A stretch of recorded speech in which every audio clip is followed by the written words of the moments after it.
हम इस दुनिया में आए हैं सदा रहने के लिए नहीं आए।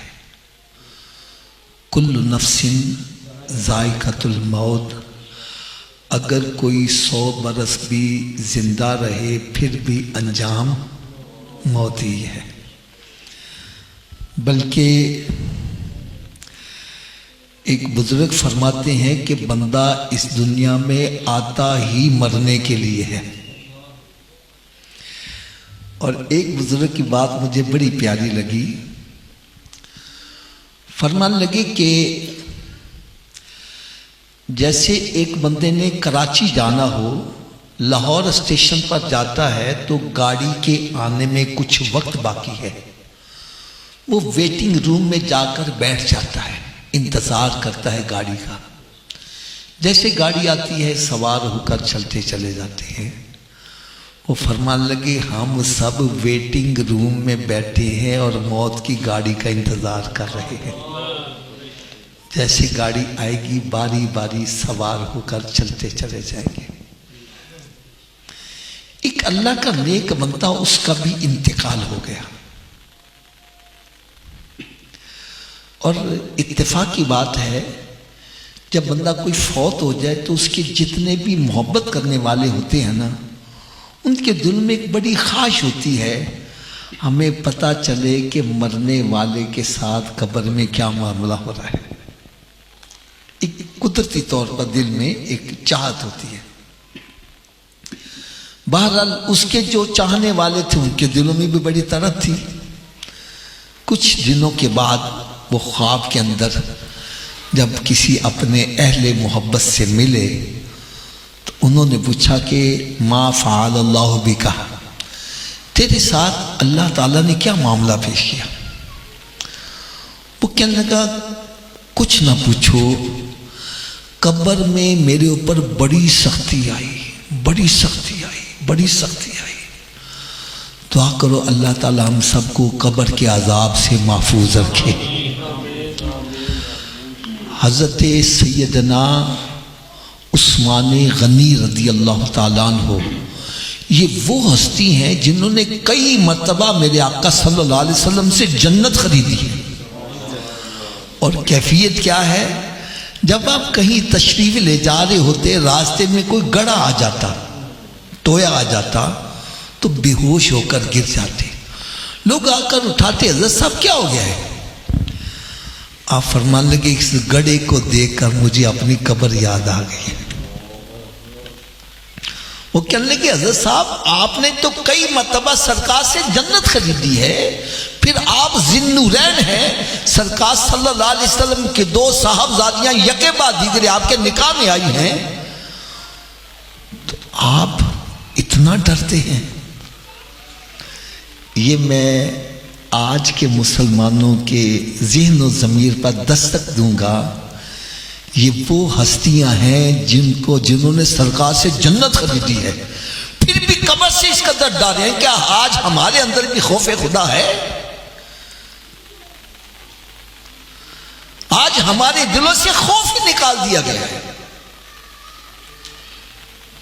कब्रिस्तान में जा रहे हैं, को फौतगी हो जाए, कब्र सामने है, मोबाइल पे बातें हो रही हैं, कोई सिगरेट पी रहा है, कोई गप्पे लगा रहा है, कब्र सामने। वो गड़े को देखकर भी होश हो रहे हैं और हमारे सामने कब्र है और फिर हमें कोई इबरत दिया है।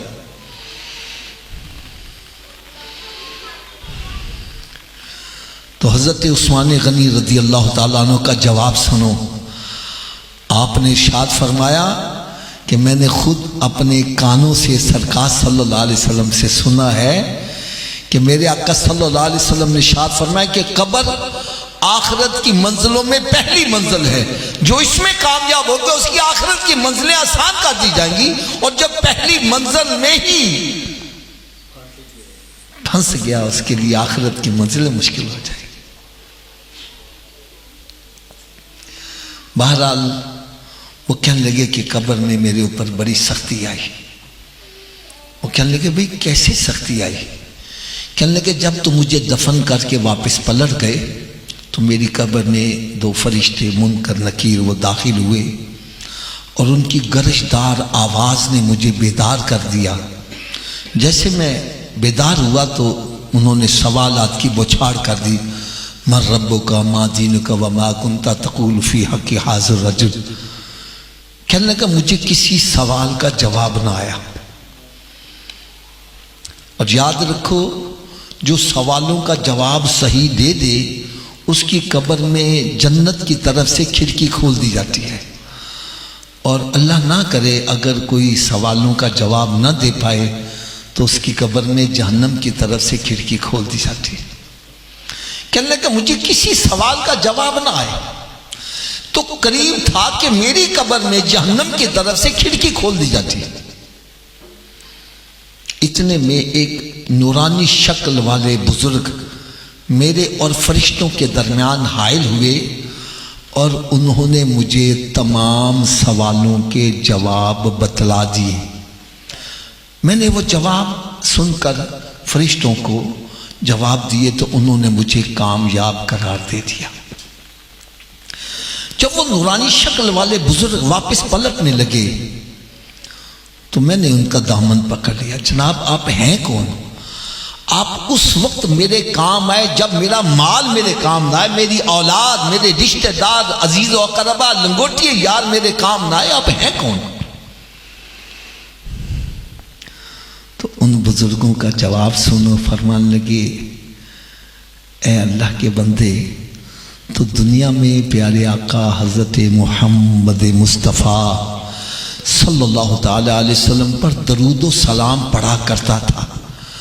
तो अल्लाह ताला ने उस दरूदो सलाम को मेरी नूरानी शक्ल में तब्दील करके कब्र में तेरी मदद के लिए भेज दिया है।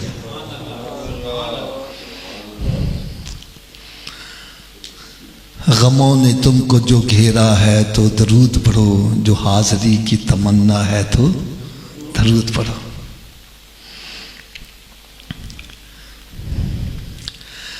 कहने लगे, मैंने फिर उनसे मजीद पूछा कि आप मुझे ये बतलाएं, क्या मैं मुसलमान नहीं मरा था? क्या मैं नमाज नहीं पढ़ता था? क्या मैं रोजे नहीं रखता था? क्या मैं ज़कात नहीं देता था? वो कहने लगे, बेशक तू मुसलमान मरा, तू नमाजी भी था, तहज्जुद गुजार भी था, तू रोजे भी रखता था, खैरात भी करता था, ज़कात भी देता था। कहने लगा, फिर कब्र में मेरे ऊपर इतनी सख्ती किस वजह से आई? कहने लगे, वो सिर्फ एक वजह से आई, वो ये कि तू अपनी जुबान की हिफाजत नहीं करता था।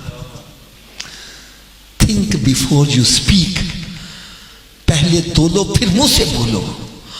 आज यकीन जानो, हम जब बोलने लगते हैं तो कोई लगाम है ही नहीं है।